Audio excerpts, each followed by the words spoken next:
Good morning. आज की class में हम लोग क्लास 12 के केमिस्ट्री का क्रैश कोर्स शुरू करेंगे। इस क्रैश कोर्स के लिए क्या क्या पढ़ना है उसे देखेंगे। तो सबसे पहले हम लोग याद देखेंगे कि इसमें हम लोग लेसन 1 देखेंगे जिसका नाम है ठोस अवस्था। यह फिजिकल केमिस्ट्री के अंतर्गत आता है। फिजिकल केमिस्ट्री यानी कि भौतिक रसायन। भौतिक रसायन का पहला चैप्टर है ठोस अवस्था, जिसके कुछ शॉर्ट टाइप क्वेश्चन देखेंगे। 2 अंक वाले जो सवाल हैं उसे हम लोग देखेंगे। ये सब महत्वपूर्ण सवाल हैं, परीक्षाओं में बार बार पूछे जाते हैं। जिसमें पहला सवाल सामने दिख रहा है, क्रिस्टल ठोस एवं अक्रिस्टलीय ठोस में अंतर लिखें। तो ठोस 2 प्रकार के होते हैं। एक ऐसे ठोस जिनकी बनावट निश्चित हो, उस पर बाहरी बल का प्रभाव नहीं पड़े, तो उसे हम क्रिस्टलीय ठोस बोलते हैं। एक ऐसा ठोस जिसका बनावट निश्चित न हो, उस पर बाहरी बल का प्रभाव पड़े, तो उसे हम अक्रिस्टलीय ठोस बोलते हैं। अगर किसी भी पदार्थ के बनावट में बाहरी बल लगाकर अंतर किया जा सकता है तो वह अक्रिस्टलीय ठोस है, और अंतर नहीं किया जा सकता है तो वह क्रिस्टलीय ठोस है। जैसे कांच का बना हुआ ग्लास है, वह अक्रिस्टलीय ठोस है, या रबर है, प्लास्टिक है, अक्रिस्टलीय ठोस है, लोहा है, ये सब क्रिस्टलीय ठोस है। दोनों में यदि अंतर देखते हैं तो क्रिस्टलीय के बारे में लिखा गया है कि इसकी जो ज्यामितीय आकृति है यह निश्चित है। जैसे लोहा, नमक, हीरा इत्यादि हैं। और क्रिस्टलीय के बारे में वही लिखा है कि इसकी जो ज्यामितीय आकृति है वह निश्चित नहीं है। जैसे प्लास्टिक है, रबर है, बहुलक है, यह सब है। ज्यामितीय आकृति मतलब उसकी मूल बनावट। क्रिस्टलीय पदार्थों की मूल बनावट निश्चित है, जबकि अक्रिस्टलीय पदार्थों की मूल बनावट निश्चित नहीं है। दूसरा लिया गया है कि इसका द्रव्यनांक एवं क्वथनांक उच्च होता है, मतलब यह जल्दी नहीं गलेगा, इसे गलाने के लिए अधिक ताप की आवश्यकता होगी। इसे गलाने के लिए अधिक ताप की आवश्यकता होगी, यह उच्च ताप पर गलेगा। जबकि इधर लिया गया इसका द्रव्यनांक एवं क्वथनांक निम्न है, मतलब यह कम ताप पर ही गल जाएगा। खाना बनाने वाले गैस पर आप देखेंगे तो रबर या प्लास्टिक गल जाएगा, लेकिन उसी गैस पर लोहा का टुकड़ा नहीं गलेगा। उसे गलाने के लिए उच्च ताप की आवश्यकता होती है। उसके बाद दिया गया है कि इस पर बाहरी बल का कम प्रभाव पड़ता है। जैसे आप पेन है, अगर इस पर बल लगाए तो कोई प्रभाव नहीं पड़ रहा है, और खूब ज्यादा बल लगाए तो टूट जाएगा। लेकिन यही कोई प्लास्टिक का सामान होता तो उस पर बल लगाते तो अधिक प्रभाव पड़ता। जैसे प्लास्टिक का सामान होता तो दब जाता या डाउन कर जाता या मुड़ा जाता अपने स्थान से। प्लास्टिक का पेन होता तो मोड़ते तो पूरा मुड़ा जाता, लेकिन यह उतना कमजोर नहीं है, नहीं मुड़ा रहा है। यह क्रिस्टल का उदाहरण है। उसके बाद इसमें अभी और भी कुछ अंतर हैं। अगला इसमें अंतर है कि यह असमदैशिक होता है। असमदैशिक शब्द का मतलब है कि उसके विभिन्न दिशाओं में भिन्न भिन्न प्रकार के गुण होंगे, जबकि इधर दिया है कि यह समदैशिक होता है। समदैशिक शब्द का अर्थ है कि सभी दिशाओं में एक समान गुण होंगे। एक और अंतर है कि यह वास्तविक ठोस है और यह आभासी ठोस है।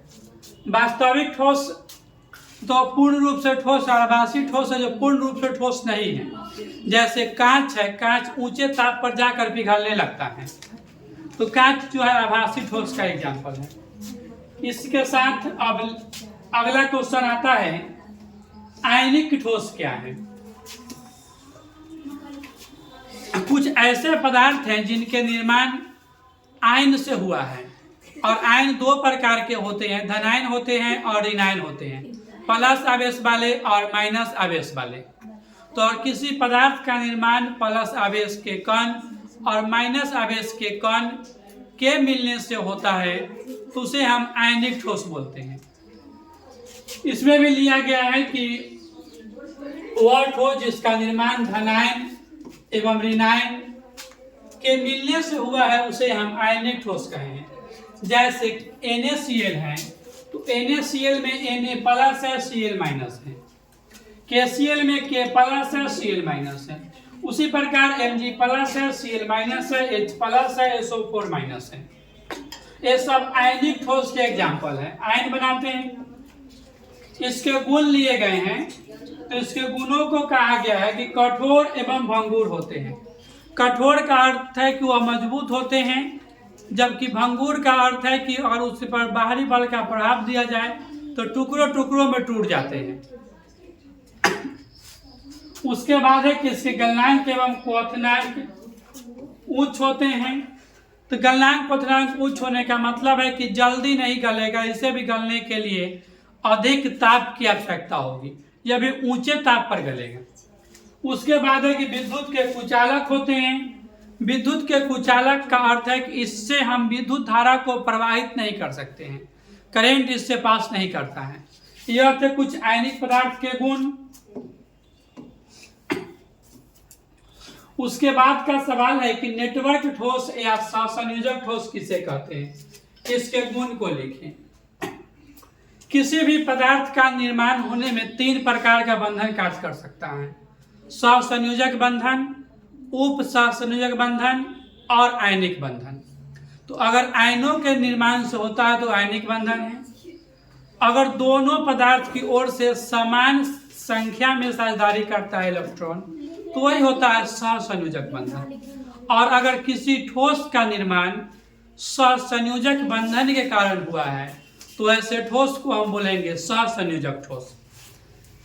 परिभाषाएं हैं कि यदि ठोस का निर्माण प्रबल सहसंयोजक बंधन के कारण होता है तो उसे नेटवर्क अथवा सहसंयोजक ठोस कहते हैं। इसका जैसे होता है हीरा, सिलिकॉन इत्यादि। हीरा ये सब क्रिस्टल ठोस का उदाहरण है। हीरा ये सब बहुत कठोर होता है। इसके गुणों को देखे जाएं तो इसके गुण है कि इसमें परमाणु अपने स्थान पर स्थिर रहते हैं। इसके जो कण होते हैं उनमें गति नहीं पाई जाती है, इनके कण अपने ही स्थानों पर रहते हैं। इसके भी गलनांक क्वथनांक उच्च होते हैं।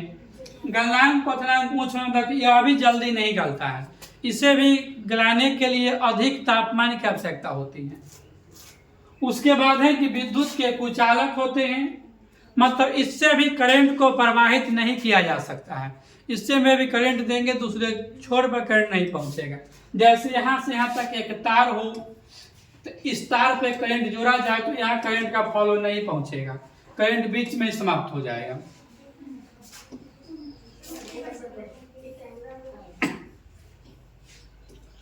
अगला सवाल है ब्रेवे जालक या क्रिस्टल जालक। ब्रेवे जालक या क्रिस्टल जालक को परिभाषित करें। क्रिस्टल मतलब परमाणुओं की व्यवस्था। परमाणुओं की व्यवस्था को सबसे पहले ब्रेवे नाम के वैज्ञानिक ने प्रस्तुत किए थे, इसीलिए इसे ब्रेवे जालक कहते हैं। दिक् स्थान। दिक् स्थान का मतलब है 2 बिंदुओं के बीच का स्थान। जैसे यह एक बिंदु है और यह एक बिंदु है, इसके बीच यहाँ से यहाँ तक स्थान खाली है, यह स्थान कहलाएगा दिक् स्थान। घर में 2 दीवारों के बीच का स्थान।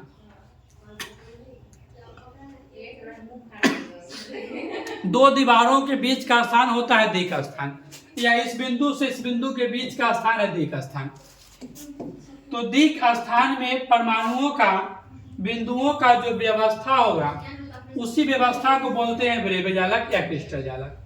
ब्रेवे नामक वैज्ञानिक ने इन्हें बनाया था और उनके अनुसार 14 प्रकार का क्रिस्टल बनना संभव है, जिसकी चर्चाएं नीचे की गई हैं।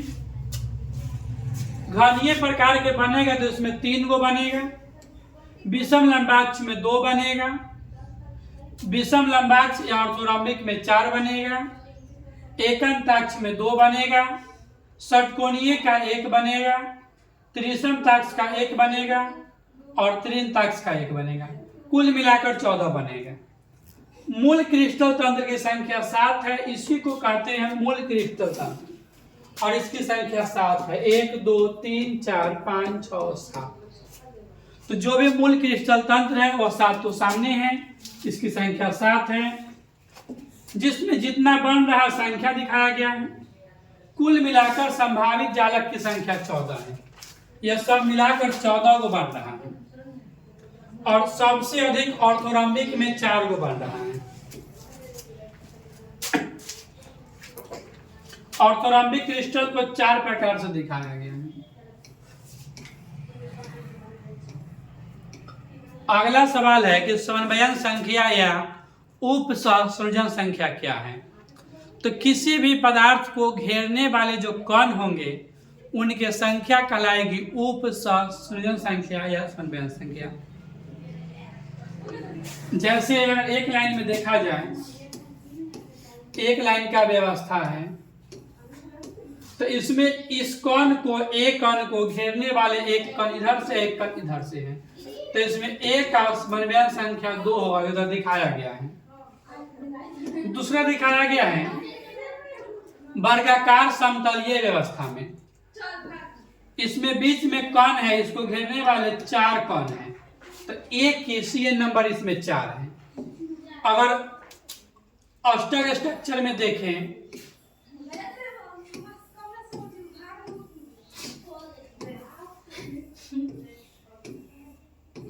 इस एक को घेरने वाले 8 कण होते हैं, 1 2 3 और 1 4। 4 कण इसे सामने से घेर रहा है, 5 6 7 और 8 ये सब साइड से घेर रहा है इसको, तो इसमें घेरने वाले इसको 8 कण है, तो इसका CN नंबर 8 हो सकता है। तो किसी क्रिस्टल में किसी कण को घेरने वाले कणों की संख्या ही समन्वयन संख्या कही जाती है। परिभाषाएं देखिए, किसी क्रिस्टल में किसी कण को घेरने वाले निकटतम कणों की संख्या को बोलते हैं समन्वयन संख्या। इसे संक्षिप्त में CN द्वारा सूचित किया जाता है।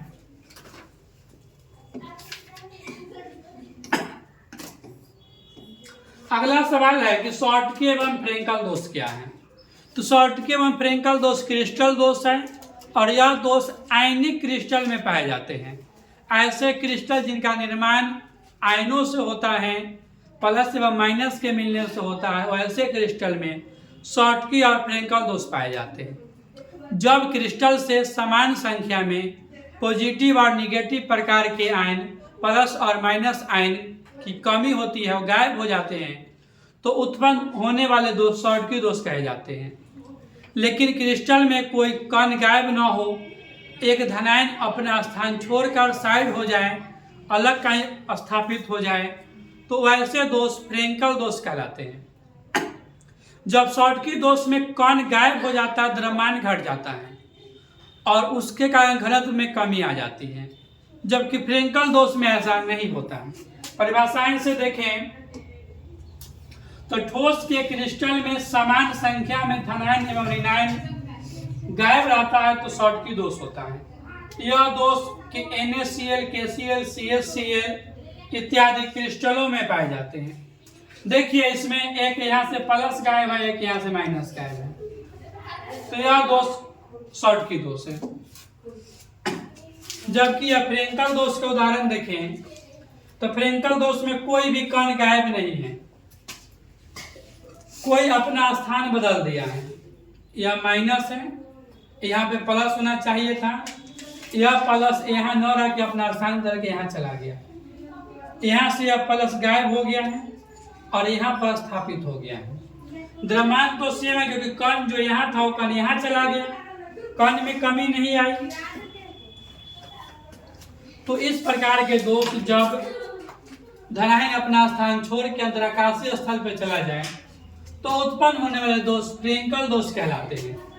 यह ZnS, AgCl, AgBr में पाए जाते हैं। AgBr एक ऐसा ठोस है जिसमें शॉर्टकी एवं फ्रेंकल दोनों प्रकार के दोष पाए जाते हैं। AgBr में शॉर्टकी दोष भी होते हैं और फ्रेंकल दोष भी होते हैं। दूसरा बताया गया है कि इस दोष के कारण क्रिस्टल घनत्व घट जाता है। एक कण यहाँ से गायब है, एक कण यहाँ से गायब है। कण गायब है मतलब उसका द्रव्यमान घट गया है और D बराबर m/v सूत्र होता है। जो D होता है m के बराबर होता है। जैसे ही द्रव्यमान घट जाएगा घनत्व में भी कमी आ जाएगी, तो शॉटकी दोष के कारण घनत्व घट जाती है। जबकि फ्रेंकल दोष होने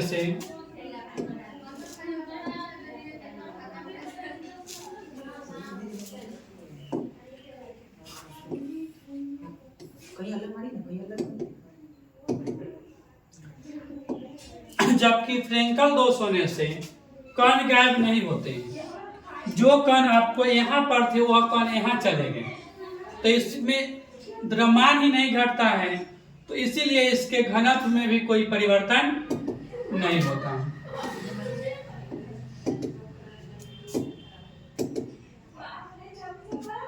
अगला दिया है कि यह दोष उच्च आयनिक गुण वाले में होंगे और यह दोष निम्न आयनिक गुण वाले में होंगे। इसके बाद का सवाल है प्रतिचुंबकीय पदार्थ चुंबकीय है या नहीं, इसकी पता कैसे चलता है। तो अगर किसी पदार्थ में अयुग्मित इलेक्ट्रॉन है तो वह पदार्थ चुंबक की ओर आकर्षित होते हैं, और अगर पदार्थ में अयुग्मित इलेक्ट्रॉन नहीं है तो वह पदार्थ चुंबक की ओर आकर्षित नहीं होते हैं। तो कोई ऐसे पदार्थ जो चुंबक की ओर आकर्षित या विकर्षित नहीं होता है तो वह प्रतिचुंबकीय पदार्थ होता है। मतलब चुंबकीय क्षेत्र का इस पर कोई प्रभाव नहीं पड़ता है। उस पदार्थ को जो चुंबकीय क्षेत्र से आकर्षित या विकर्षित नहीं होता है उसे प्रतिचुंबकीय पदार्थ कहते हैं। यदि किसी तत्व का सभी इलेक्ट्रॉन युग्मित रहता है तो प्रतिचुंबकीय गुण देता है। जैसे यहाँ पर नियॉन का इलेक्ट्रॉनिक विन्यास लिखा गया है 1s2 2s2 2p6। p कक्षा में 6 इलेक्ट्रॉन है, 6 इलेक्ट्रॉन आपस में भरे हुए हैं, इसका कोई भी घर खाली नहीं है, यह देगा प्रतिचुंबकीय गुण। लेकिन यहीं पे ऑक्सीजन का लिखें तो 1s2 2s2 2p4 होगा। 3 घर है और इसमें इलेक्ट्रॉन 4 है, या 2 घर में इलेक्ट्रॉन नहीं भरे हैं, तो इसमें चुंबक का गुण होगा और यह अनुचुंबक का गुण देगा। तो अगर चुंबक की ओर आकर्षण या विकर्षण नहीं हो तो वह पदार्थ प्रतिचुंबकीय होगा।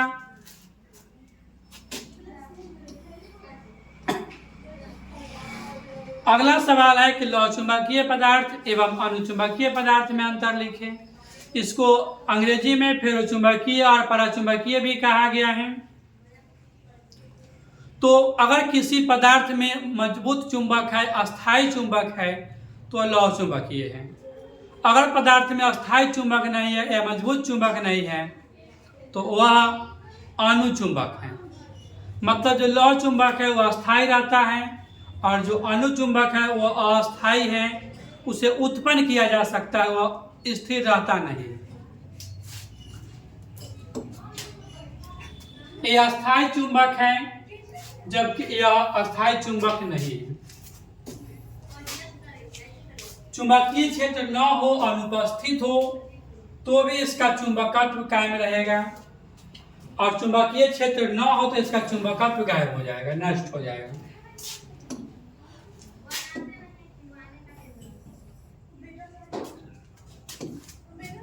इसमें जो चुंबकीय आघूर्ण बनेगा वह एक ही दिशा में रहेगा, सब ऊपर की ओर है, जबकि इसमें चुंबकीय आघूर्ण एक दिशा में नहीं रहेगा, किधरों भी रह सकता है, कुछ ऊपर कुछ नीचे रहेगा। यह प्रबल चुंबक है, मजबूत चुंबक है, जबकि यह कमजोर चुंबक है। इसमें लोहा, कोबाल्ट, निकेल है, जबकि इसमें कुछ अणु है, ऑक्सीजन, क्लोरीन, ये सब है। तो अगर अच्छा चुंबक हो, अस्थायी चुंबक हो तो लौह चुंबक है, कमजोर चुंबक हो तो वह अनुचुंबक है।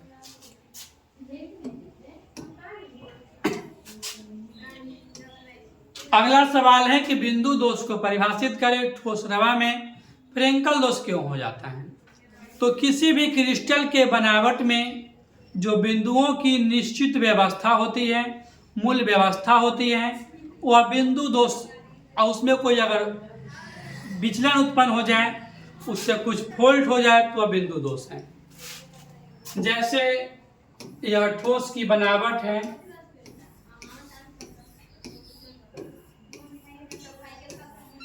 इसमें 12 कण का स्ट्रक्चर है और किसी भी कण का कोई विचलन नहीं है, सभी कण अपने स्थान पर हैं।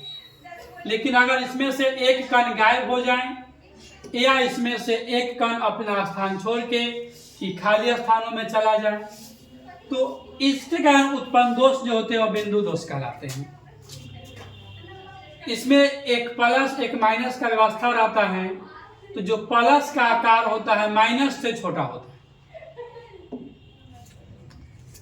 ठोस के क्रिस्टल में एक बिंदु के आदर्श व्यवस्था से विचलन को हम बिंदु दोष कहते हैं।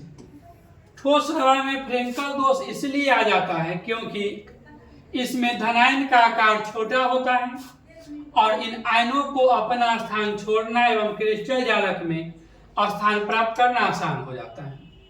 मतलब जो अपना स्थान होता है छोड़कर अलग स्थानों में चला जाता है, जिससे इसमें फ्रेंकल दोष आ जाता है।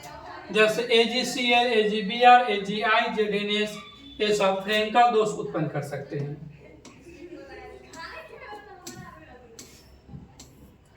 अगला सवाल है कि कांच को अतिशीतित द्रव क्यों कहा गया है। तो कांच जो है एक अक्रिस्टलीय ठोस का उदाहरण है और यह ऊंचे ताप पर पिघलने लगता है, बहने लगता है, द्रव में आ जाता है। तो जो द्रव में आता है द्रव होता है, अतिशीतित द्रव इसे कहा गया है। कांच एक अक्रिस्टलीय ठोस पदार्थ है जो उच्च तापमान पर पिघलकर द्रव अवस्था में बदलने लगता है, इसलिए कांच को अतिशीतित द्रव या आभासी ठोस कहा गया।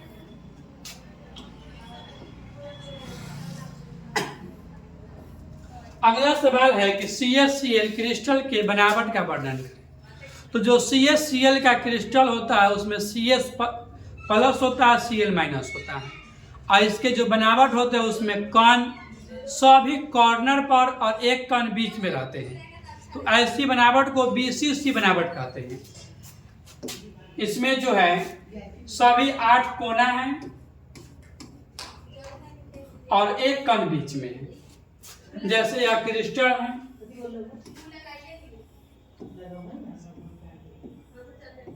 इसमें यह कुल 8 कोना है, सभी 8 कोना पर कण है, एक कण इसके बीच में है। यही बनावट है CaCl का। CaCl संरचना में परमाणु सभी कॉर्नर के अतिरिक्त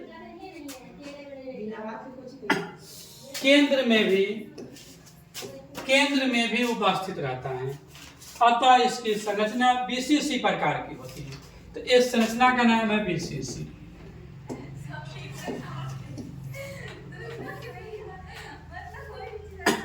अगले सवाल है कि शुद्ध सिलिकॉन विद्युतरोधी होता है जबकि गर्म करने पर अर्धचालक क्यों हो जाता है। तो सिलिकॉन शुद्ध रहता है तो उसमें इलेक्ट्रॉन फ्री नहीं रहता है, इलेक्ट्रॉन गति नहीं करता है, परंतु जब उसे गर्म करते हैं तो इलेक्ट्रॉन फ्री होते हैं, गति आ जाता है और इलेक्ट्रॉन के कारण वो अर्धचालक का कार्य करने लगता है। जैसे शुद्ध सिलिकॉन में मुक्त इलेक्ट्रॉन मतलब फ्री इलेक्ट्रॉन नहीं पाए जाते हैं, जिससे विद्युतरोधी या कुचालक होता है, मतलब करंट को पास नहीं करता है। परंतु जब इसे गर्म कर देते हैं तो इलेक्ट्रॉन मुक्त होने लगते हैं एवं यह अर्धचालक का काम करता है।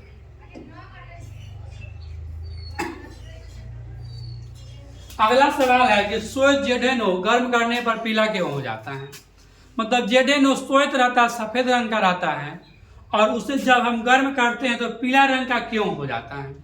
तो जब ZnO को हम गर्म करते हैं, ZnO करता क्या है कि ऑक्सीजन और Zn प्लस आयन को अलग कर देता है, टूट जाता है जस्ता के आयन और ऑक्सीजन के आयन में, और जो Zn प्लस 2 का आयन होता है और इलेक्ट्रॉन होता है वह अंतराकाशीय स्थल में चला जाता है। अंतराकाशीय स्थल किसे कहते हैं। तो अगर ठोस का क्रिस्टल है तो इसके जो बीच में जगह खाली बन रहा है, यही खाली जगह कहलाता है अंतराकाशीय स्थल।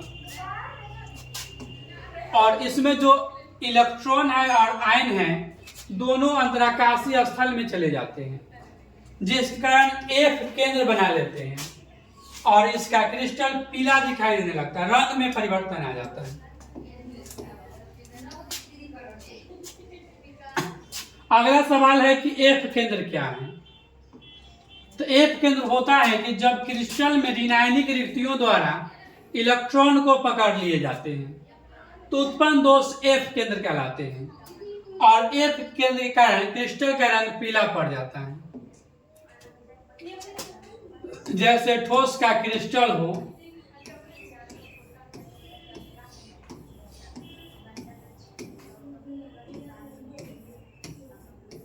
जितना धनायन हो उतना ऋणायन हो।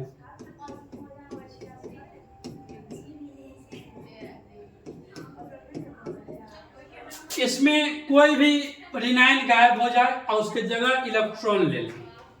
ऋणायनिक रिक्तियां जब ऋणायन गायब हो रिक्ति खाली करे, उस पर इलेक्ट्रॉन फंसा लिए जाए।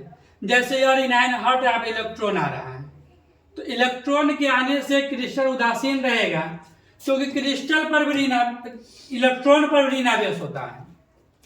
तो क्रिस्टल उदासीन, लेकिन यह दोष उत्पन्न हो गया, ऋणायन नहीं है, इलेक्ट्रॉन है। तो ऐसे ही कोई दोष एफ केंद्र कहलाते हैं, और एफ केंद्र का क्रिस्टल के जो रंग होते हैं वह पीला कलर के हो जाते हैं, और यह दोष ZnO के क्रिस्टल में पाए जाते हैं। अगला सवाल है कि अर्धचालक क्या है। दो मुख्य अर्धचालकों का वर्णन करें। तो कोई ऐसा पदार्थ जो करंट का प्रवाह आंशिक रूप से करे उसे हम अर्धचालक कहते हैं। वह पदार्थ जिससे विद्युत धारा का प्रवाह आंशिक रूप से होता है उसे अर्धचालक कहते हैं। इसकी चालकता की शक्ति है 10 के पावर -6 से 10 के पावर 4 प्रति ओम प्रति मीटर होता है। इसके एग्जाम्पल है एंटीमनी, जर्मेनियम, सिलिकॉन, ये सब। अर्धचालक दो प्रकार के होते हैं, एन प्रकार के अर्धचालक और पी प्रकार के अर्धचालक। मतलब निगेटिव टाइप अर्धचालक और पॉजिटिव टाइप अर्धचालक, धनात्मक और ऋणात्मक अर्धचालक है। जब अर्धचालक का निर्माण 4 संयोजी इलेक्ट्रॉन एवं 5 संयोजी इलेक्ट्रॉन वाले तत्व के मिलने से होता है तो बने अर्धचालक एन प्रकार के कहलाते हैं, और इसमें मुक्त इलेक्ट्रॉन पाए जाते हैं। क्योंकि 4 मिलेगा और 5 मिलेगा तो 1 इलेक्ट्रॉन एक्स्ट्रा होगा, कि 8 इलेक्ट्रॉन की आवश्यकता रहती है। एक एक्स्ट्रा होगा तो मुक्त इलेक्ट्रॉन होगा। मुक्त इलेक्ट्रॉन आता है जो विद्युत को वाहक का कार्य करता है। इलेक्ट्रॉन की अधिकता है तो इसका और भी नाम है इलेक्ट्रॉन धन अशुद्धियां भी इसे कहा गया है। सिलिकॉन फास्फोरस के मिलने से ऐसा चालक बनेगा।